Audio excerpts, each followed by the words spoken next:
그러나 너희는 택하신 족속이요 왕같은 제사장들이요 거룩한 나라요 그의 소유가 된 백성이니 이는 너희를 어두운 데서 불러내어 그의 기이한 빛에 들어가게 하시니에 아름다운 덕을 선포하게 하려 하심이라. 너희가 전에는 백성이 아니더니 이제는 하나님의 백성이요 전에는 긍휼을 얻지 못하였더니 이제는 긍휼을 얻은 자니라. 아멘. 오늘 말씀은 지난주에 이어서 계속해서 예수 그리스도 안에서 이루어진 놀라운 변화, 우리에게 일어난 변화에 대해서 말씀을 하고 있습니다. 그 변화가 얼마나 좋은 것인지, 그 변화가 얼마나 중요한 것인지를 계속해서 반복해서 우리들에게 말씀해 주시는 거예요. 그 말씀을 통해서 이 세상에서 너희들이 성도로서 힘을 잃지 않고 살아라. 너희들을 내가 변화시켰으니까 너희들은 힘을 잃지 말고 신앙을 지키고 살아라. 이러한 말씀을 계속해서 주시는 거예요. 오늘 말씀을 통해서 구원의 은혜 안에서 내가 어떻게 변화되었는지 그것들을 또 분명하게 보시고, 또 나뿐만 아니라 내 곁에 있는 형제 자매들도 그 은혜 가운데서 변화된 사람들임을, 또 계속해서 변화되어 가실 그런 분이심을 이렇게 바라볼 수 있으면 참 좋겠습니다. 이제 9절 말씀을 보면은요, 성도들은 사실 어마어마한 분들이다라는 사실을 가르쳐 주고 있어요. 우리 같이 한번 읽어볼까요? 시작. 그러나 너희는 택하신 족속이요 왕같은 제사장들이요 거룩한 나라요 그의 소유가 된 백성이니 이는 너희를 어두운 데서 불러내어 그의 기이한 빛에 들어가게 하시니에 아름다운 덕을 선포하게 하려 하심이라. 아멘. 제일 앞에 보면은 그러나라고 하면서 말씀이 시작되고 있어요. 앞에 말씀과 이렇게 상반되는 내용이 시작된다라고 하는 것이죠. 이 앞에 어떤 내용이 있었어요? 예수님은 하나님께서 보내신 메시아인데, 그러나 사람들이 예수님을 메시아로 알아보지 못하고 거절했다, 배척하고 버렸다, 그런 내용들이 나오잖아요. 그래서 예수님이 건축자의 버린 돌처럼 버림을 받고 죽으셨다라고 하는 그런 이야기가 있지요. 우리들에게는 아주 보배로운 돌이요, 우리들에게는 모퉁이 돌과 같은 귀한 역할을 감당하신 분이신데, 그러나 그분을 버린 사람들이 있다. 그 사람들에게는 예수님이 부딪히는 돌과 걸려 넘어지게 하는 바위와 같이 되셨다라고 그렇게 말씀을 하고 있어요. 다시 말해서 예수님 믿지 않는 자들은 어떠한 사람이냐? 예수님이라고 하는 돌에 걸려서 넘어진 사람들이라고 말씀을 하는 거예요. 예수님이 계시는데 한쪽에는 걸려서 넘어진 사람들, 이게 잘못 탁 걸려가지고 넘어졌는데 무릎 정도 까지고 얼굴을 찧어가지고 코피 정도 나고 이런 정도가 아니라 얼마나 세게 부딪혔는지 그냥 막 정신을 잃고 쓰러져 있다라는 것이죠. 근데 그 다른 한쪽에는 보니까 예수님 곁에 가지런히 붙어서 꼭 붙어 있는 그런 성도들이 쭉 있다라는 거예요. 그래서 이 둘을 비교를 하는 것이죠. 저 사람들은 저렇게 넘어져 있지만 당신들은 그런 사람들이 아닙니다. 당신들은 다릅니다라고 그렇게 표현을 하고 있는 거예요. 그렇게 대조하시면서 성도들은 어떠한 사람들이라고 표현을 하고 있느냐? 네 가지로 표현을 하고 있습니다. 첫 번째로는 택하신 족속이라고 말씀을 하고 있죠. 또 하나는 왕같은 제사장들, 그리고 거룩한 나라, 그의 소유가 된 백성, 이렇게 네 가지로 말씀을 하고 있습니다. 당시 성도들이 받던 대접들, 이 세상에서의 성도들을 향한 그런 대접은 좋지가 않았죠. 멸시와 천대를 받는 것이 일상이었는데요. 그런데 이렇게 귀하게 좋은 호칭을 갖다 붙여주시고 불러주시니 얼마나 좋았겠어요. 그럼 여기 담긴 의미를 우리가 하나씩 생각해 보아야 되겠죠. 먼저 처음에는 택하신 족속이라고 그렇게 말씀을 하고 있어요. 여러분, 하나님께서 이 세상에서 어떤 사람들을 선택하셨다, 어떤 민족들, 어떤 족속들을 선택하셨다 할 때 여러분 먼저 생각나시는 그런 사람들은 누구인가요? 이스라엘 사람들이실 거예요. 아브라함의 후손인 이스라엘 사람들. 예, 하나님께서 아브라함을 선택하고 부르신 것이 맞습니다. 아브라함이 여호와 하나님을 알지 못하고 살아갈 때에 하나님께서 그를 부르셨습니다. 네 고향과 네가 살던 마을을 떠나라 라고 그렇게 부르셨죠. 그리고 내가 너를 복주어서 너의 후손들로 큰 민족이 되게 하겠다라고 그 계획을 말씀해 주셨어요. 그러니까 장래에 이룰 큰 계획을 가지시고 그 계획을 이루기 위해서 아브라함과 그 후손인 이스라엘 민족을 사용하겠다 하신 것이었어요. 그러니까 이 이스라엘 사람들은 이 하나님의 선택이 너무나 자랑스러웠던 거죠. 너무나 자랑스러웠던 나머지 우리하고 다른 사람들은 너무나 다르지, 차원이 달라. 우리는 선택받은 하나님의 백성들이고 이방인들은 선택받지 못한 잡것들이다. 뭐 이런 정도로 이방인들을 비하하는 삐뚤어진 세계관을 가지고 살아가기도 했다라는 것이죠. 근데 여러분, 오늘 우리가 말씀에서 보는 것처럼 하나님께서 택하신 사람들 누구라고 말씀하고 있어요? 지도를 한번 보면 좋겠는데요. 이스라엘이 여기 있으면은요, 본도, 길리기아, 갈라디아, 비두니아, 아시아, 이쪽 지역에다가 편지를 보낸 겁니다. 그 지역에 있는 교회에다가. 예루살렘에 있는 다른 교회에다가 보낸 편지가 아니었어요. 멀리 떨어진 곳에 있는 성도들에게 보낸 편지였어요. 그러면 저 지역에 있는 교회에 물론 유대인들이 퍼져서 여기저기 퍼져서 살다가 복음을 받아들이고 예수님 믿는 사람들도 있었겠지요. 유대인인데 기독교인이 된 사람들도 있었겠지만은 이방인들이 더 많이 있었겠죠. 이방인들로 살다가 기독교인으로 변화된 사람들이 더 많이 있었겠죠. 그런데 지금 베드로 사도가 베드로전서 편지를 보내면서 이방인 중에서 예수님 믿은 사람들은 다 제쳐두고 유대인 중에서 예수님 믿은 사람들만 향해서 당신들은 택하신 족속입니다 라고 그렇게 말하지는 않겠지요. 그러니까 여기서 말씀하는 건 누가 하나님의 선택을 받았다고 하는 거예요? 하나님의 선택을 받은 사람들이 누구예요? 예수님을 믿는 사람들, 예수님을 믿는 사람들이 하나님의 선택을 받은 분들이다 라고 그 말씀을 하는 것입니다. 요즘 중동 전쟁이 다시 터지는가 어쩌는가 위기 가운데 있는데요. 우리가 그 이스라엘을 바라보면서 그 주변의 아랍 나라들로 가득 둘러싸여가지고 이렇게 어려움을 당하고 있는 그 이스라엘을 바라보면서 또 안타까운 생각도 하게 되는데요. 그러면서 오늘날 이 이스라엘 사람들이 여전히 하나님의 선택받은 사람들이다 라고 그렇게 생각하시는 분들도 있는데요. 2000년 전에 쓰여진 이 성경 말씀에 따르면 하나님의 선택을 받은 사람들이 누구예요? 예수님 믿는 사람들이 봐도 선택받은 사람들이다라는 거예요. 애초에 하나님의 선택이라고 하는 것은 이런 목적이 있는 선택이었어요. 아브라함을 부르고 그들 후손으로 큰 민족을 이루게 하셔서 메시아 예수님을 보내셨을 때 이분이 메시아시구나 깨닫고 영접하라고, 그분을 믿고 따르라고, 그분을 믿어서 구원받으라고, 그리고 너희들만 구원받는 게 아니라 그 구원을 다른 이방에게도 전하라고, 예수님 전하는 사람들 되라고 그들을 선택해 주신 것이었어요. 그래서 그들에게 율법도 주시고 선지자들도 보내주시고 성전도 허락하여 주신 것이죠. 그런데 어땠습니까?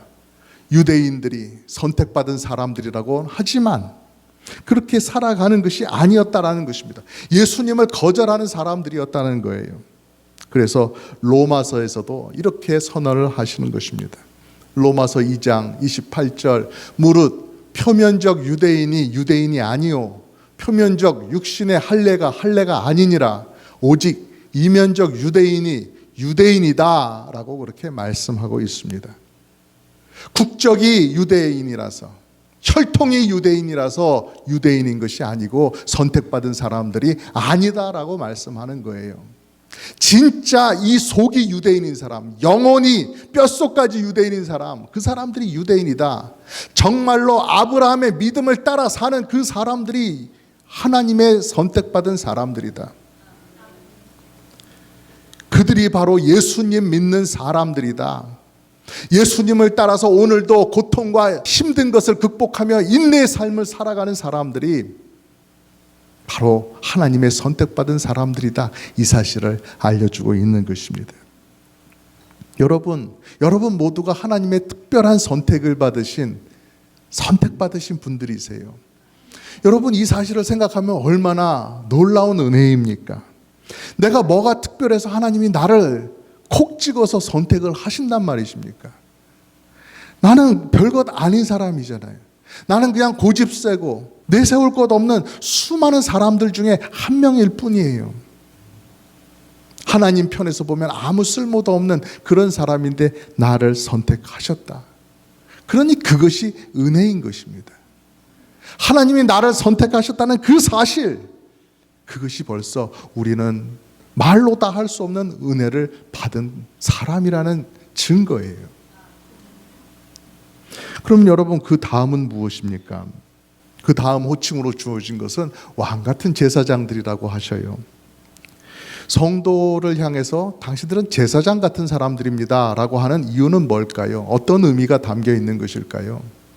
그 높으신 하나님 바로 가까이에서 여러 가지로 수종드는 사람들이다 하는 그런 의미가 있는 것입니다. 어떻게 우리가 그런 놀라운 자격을 갖게 되었어요? 우리는 죄인으로서 하나님께 가까이 갈 수 없는데 예수님께서 우리 죄를 다 지시고 희생 제물이 되어 주셨기 때문에 이제 우리는 죄 용서를 받은 사람으로서 하나님 앞에 언제든지 나아갈 수 있는 그런 사람이 되었어요. 그래서 우리가 제사장들처럼 하나님 앞에 수종드는 사람이 된 것이죠. 그래서 우리가 감히 하나님의 말씀을 읽고 이것이 하나님의 뜻이구나 하고 깨닫고 그 말씀대로 살게 되는 거예요. 그래서 우리가 예배까지도 드리게 되는 것이고요. 복음도 전하는 것이고 또 섬기는 여러 가지 수고를 우리가 감당할 수 있게 된 것이에요. 하나님께서 부르셔서 우리가 그 곁으로 가서 여러 가지로 수종드는 이 귀한 일들을 감당하는 사람들이 다 된 것이에요. PCA 한인교회 협의회라고 하는 단체가 있습니다. 이 미국 전역에 흩어져 있는 이 PCA 안에 한인교회들 그 연합체라고 할 수가 있죠. 그 안에 있는 목사님, 장로님들이 이렇게 1년에 한 번씩 모이게 되는데요. 올해 6월 달에도 이렇게 모이는 그런 행사가 준비되고 있어요.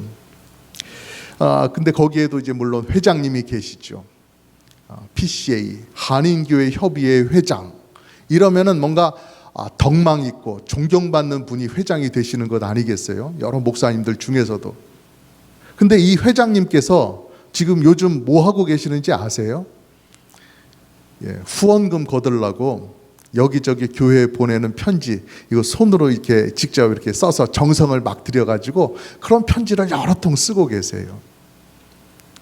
회장이라는 자리에 있으면 뭔가 중요하고 또 우리 전체 조직을 이끌어 나가는 그러한 자리인 것 같은데요. 근데 실제로 하는 일들을 하나하나 이렇게 따져보면 편지 쓰고 계시고 틀렸네 지우고 다시 쓰고 계시고 전화 오면 전화 받고 예 하고 그리고 여러 손님들 맞을 그런 준비를 하는 이런 자잘해 보이는 일들을 하더라라는 것입니다. 우리도 그렇지요. 우리도 호칭은 제사장이다라고 불립니다. 그런데 우리가 교회에서 또 우리가 삶 속에서 섬겨나가는 그런 모습은 어때요? 그렇게 대단하게 보이지 않을 때가 참 많습니다.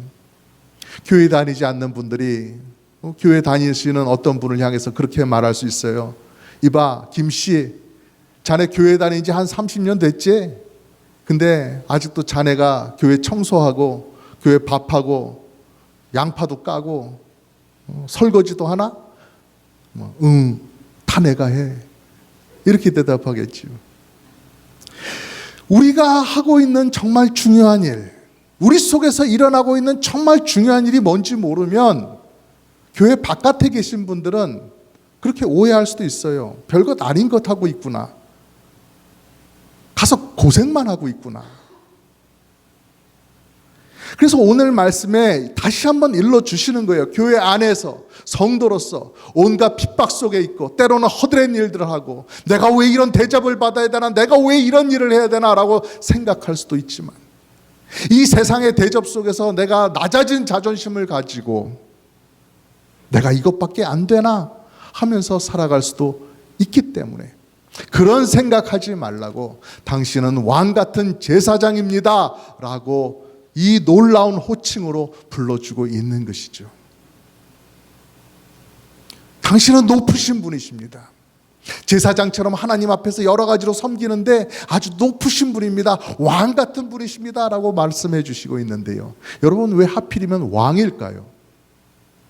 부유한 제사장입니다 이렇게 말하면 더 좋았을 텐데, 어디 성공한 사장님 같은 제사장님이십니다, 아니면 유명한 연예인 같은 제사장이십니다 이렇게 얘기하면 더 좋을 텐데 왜 하필이면 왕일까요?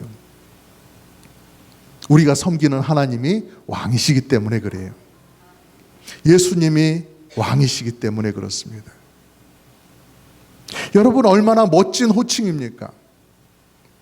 나는 그냥 섬길 뿐인데, 나는 큰 도움이 안 되지만 내게 주신 은혜가 너무나 감사해서 내가 그냥 섬겨 나가는 것뿐인데, 잘 하지는 못하지만 있는 힘껏 섬기려고 하는 것뿐인데, 내가 섬기는 그분이 너무나 높으신 분이시기 때문에, 너무나 높은 왕이시기 때문에 그 옆에서 섬기는 나까지도 왕 같은 제사장이라고 그렇게 불러주시는 거예요.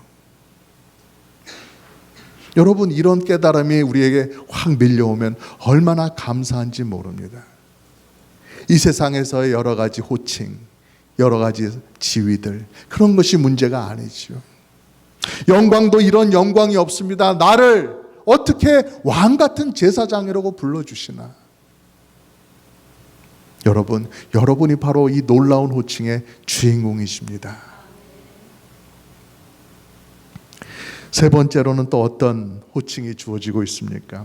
거룩한 나라가 되었다라고 말씀하고 있습니다. 이 편지를 받는 분들이 어떻게 살았겠습니까? 예수님을 믿고 난 이후에도 이렇게 아침에 눈을 뜨고 이렇게 창밖으로 보면은 여전히 똑같아 보이는 그러한 마을입니다. 그리고 그날 열심히 일해서 돈을 모아야, 그래야 로마 정부에 갖다 내는 세금도 마련하게 되는 것이고요. 근데 그렇게 살아가지만 내 신앙을 비웃는 사람들이 많이 있습니다. 그것이 그들이 살아가던 이 세상 나라고 그들 주변에 있는 이 세상 사람들이었어요. 그 안에서 사는 나, 힘들어하면서 하루하루를 살지만 사실 성도들은 거룩한 하나님의 나라 안에서 사는 사람들이라는 사실을 일깨워주고 있는 것이죠. 우리들이 살아가는 세상, 이 반찬 먹어봤는데 싱겁니 짜니, 아니 그 사람이 말이야 나를 그따구로 대접할 수가 있어? 없어? 아, 오늘은 누구 코를 한번 납작하게 해주나, 이런 고민과 이런 생각을 품고 살아가는 세상이 아니라는 겁니다. 우리가 바로 거룩한 삶을 살라고 명하신 그 하나님과 함께 사는 사람들이고, 우리의 모든 삶을 거룩하게 지켜나가고 거룩함을 추구해 나가는 그 거룩한 나라 그 자체라는 거예요. 그 당시 로마에 살던 사람들의 꿈이라고 한다면, 내가 이 위대한 로마, 많은 나라를 점령하고 모든 것을 다스리는 기준이 되는 이 로마, 내가 이 로마의 시민이 되어서 목에 힘 한번 주고 살아봐야 되겠다라는 것을 꿈으로 가지고 살아가는 사람들이 많이 있었을 거예요. 그러나 성경이 말씀하는 것은 그런 단지 영토가 좀 넓은 나라, 이 세상에 힘 있는 나라, 이런 것이 아니었습니다.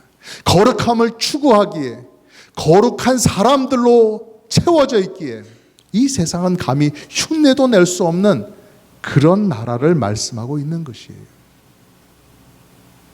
손해보고 억울한 것 있고 내가 남들보다 더 수고하는 그런 상황 속에 놓여 있다, 이런 걸로 측정되는 내 삶이 내 존재가 아니라는 거예요.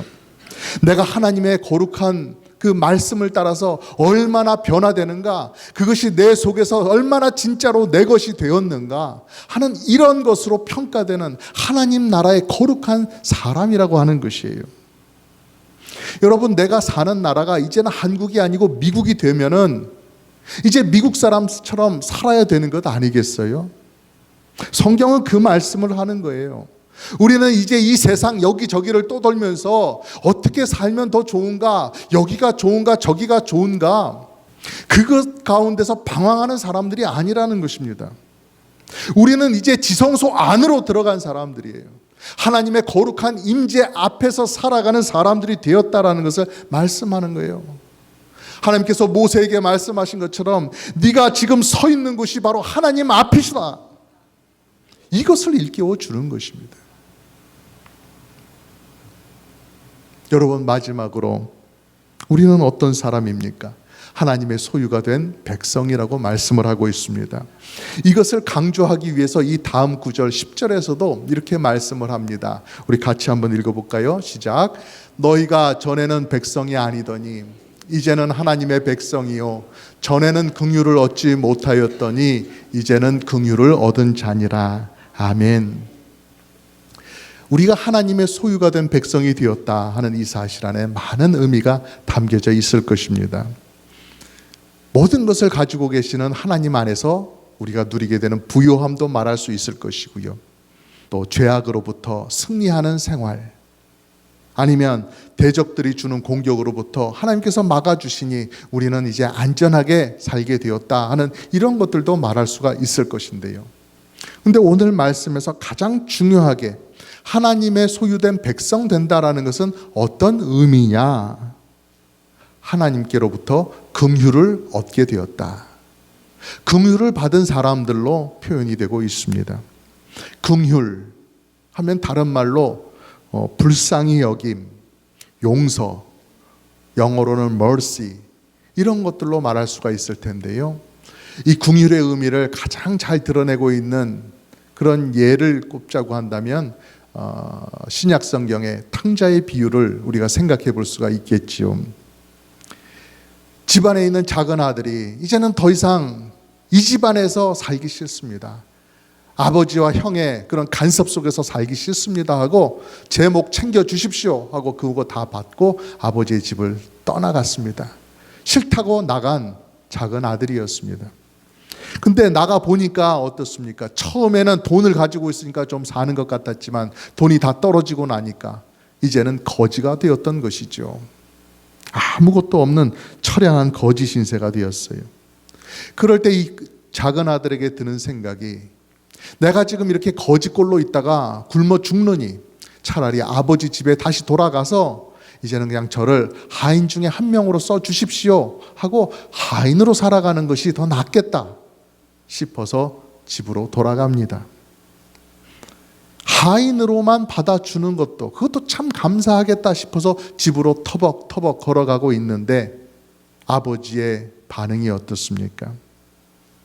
거지꼴인 아들이 멀리서 다가오는 것을 재빨리 알아보고 이 아들에게로 막 뛰어가서 그 아들을 껴안고 그 아들의 얼굴에 입을 맞추고 내 아들 이제 왔느냐라면서 그렇게 반겨 맞아 주시잖아요.